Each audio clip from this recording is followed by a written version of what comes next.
Ciao a tutti, in questa puntata di Forzinet mi occuperò delle predictions del prossimo evento della WWE, ovvero NXT Halloween Havoc, un evento importante, ma che secondo me potrebbe essere più di transizione che altro. Evento che si svolgerà a Prescott Valley in Arizona. Bene, entriamo subito nel merito con il primo match, che secondo me è quello più importante, ovvero quello per il titolo di NXT, che Ricky Sainz dovrà difendere all'assalto di Trick Williams. Ebbene, Ricky Sainz l'ha vinto nello scorso evento contro Obafemi, quindi direi che questo è chiaramente uno sfidante di transizione. Trick Williams è un grande sfidante, ha appena perso il titolo della TNA contro Mike Santana a Bound for Glory, quindi io credo che per Ricky Sainz sarà una difesa comunque scontata, non agevole, perché il match io credo che possa promettere spettacolo. Trick Williams ha dimostrato di essere uno dei migliori, se non il migliore in questo momento ad NXT.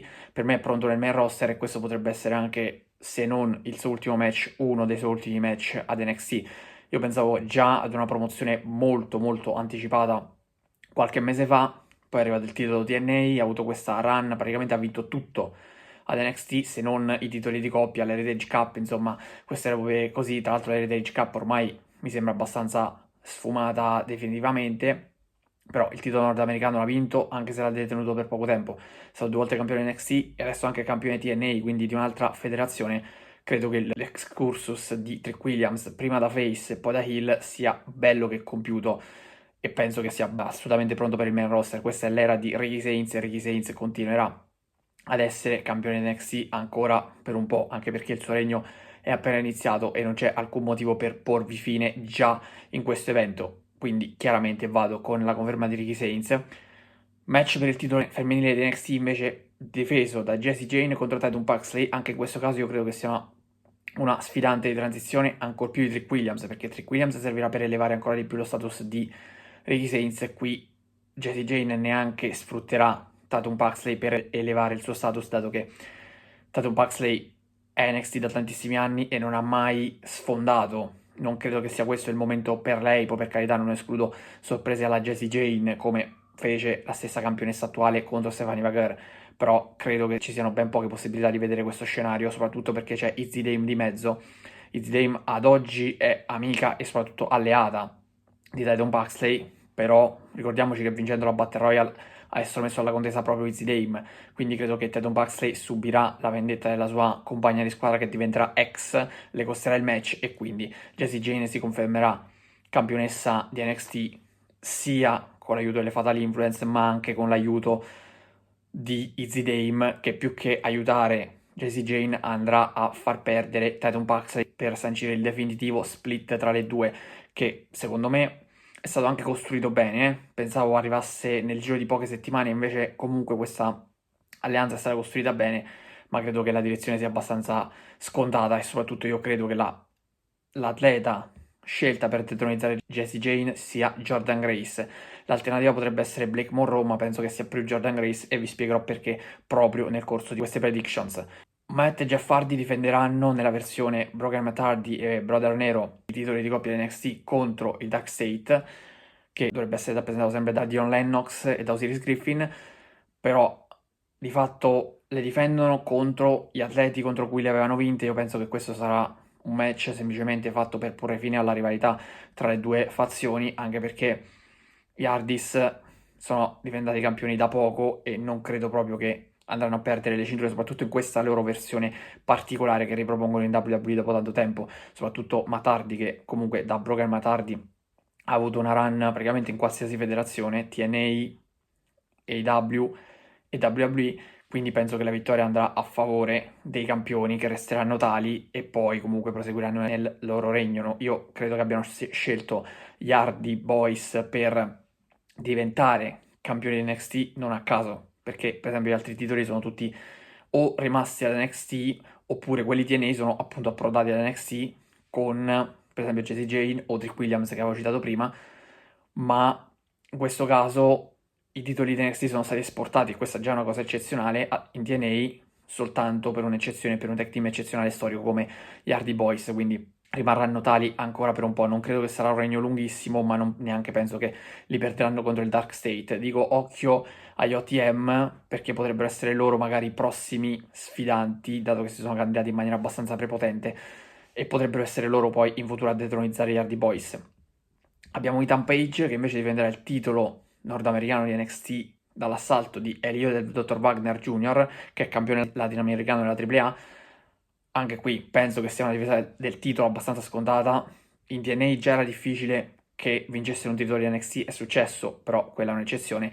Figuriamoci in AAA, io non penso proprio che Elio del Dr. Wagner vada a strappare la cintura da Ethan Page, soprattutto quando Ethan Page ha avuto anche degli sfidanti forse più meritevoli di quel titolo che invece non sono riusciti a conquistarlo, quindi ritengo che Ethan Page resterà campione ancora una volta in attesa di uno sfidante di NXT che possa effettivamente metterlo in difficoltà e strappargli quel titolo, uno sfidante comunque di valore, senza nulla togliere a Elio del Dr. Wagner, per carità, però non credo che sia uno scenario possibile quello di vedere Elio del Dr. Wagner come nuovo campione nordamericano di NXT, questo almeno a mio avviso. Poi tutto può succedere, però credo che Ethan Page manterrà la cintura e continuerà il suo regno, che sta comunque diventando veramente lungo. Ethan Page anche è un altro che ha vinto sia il titolo di NXT sia il titolo nordamericano di NXT, quindi io penso che poi una volta sancito il passaggio di consegne, non so ancora con chi perché bisogna un attimo identificare bene la situazione, dato che si sta cimentando soprattutto con atleti di altre federazioni ultimamente, però una volta perso il titolo penso che anche lui sia pronto per il passaggio nel main roster.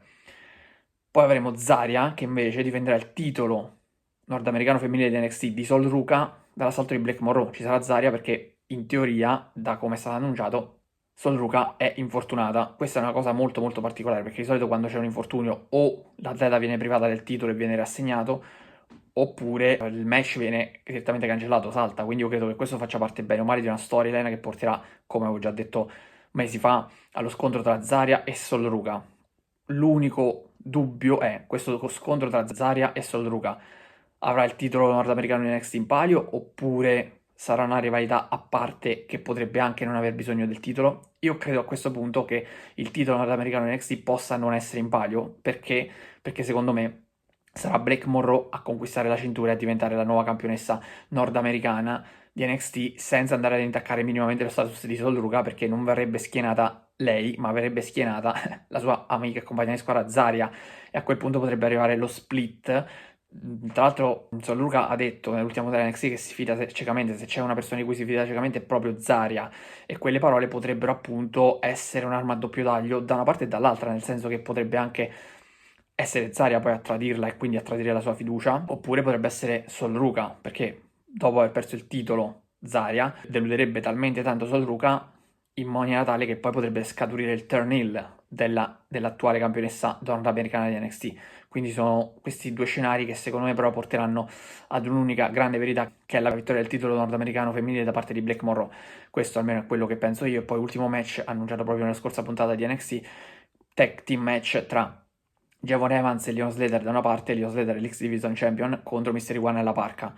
Considerando che c'è già un atleta della AAA che è l'io del Dr. Wagner e che dovrebbe perdere in questo evento, penso che questo match possa essere stato messo lì un po' per equilibrare la situazione. Tra l'altro la Parca e Mystery One sono anche due membri appunto della AAA che hanno lottato in diversi contesti. Sicuramente Leon Slater e Javon Evans per qualità partono nettamente favoriti, potrebbero anche vincere questo match, però potrebbe essere stato inserito questo incontro proprio per equilibrare un po' le cose con la AAA, quindi Elio del Dr. Wagner viene sconfitto e invece i due, ovvero la Parca e Mystery One, vanno a vincere questo match, soprattutto perché Leon Slater e Javon Evans sono destinati a scontrarsi nuovamente, visto che il loro scorso match per il titolo X Division era finito in un no contest a Bound for Glory, quindi penso che potrebbe esserci anche qui qualche tradimento, qualche scontro comunque tra i due che potrebbe non farli collaborare al massimo, sicuramente porterà una nuova sfida per il titolo X Division e questa potrebbe portare comunque invece ad NXT e Halloween Havoc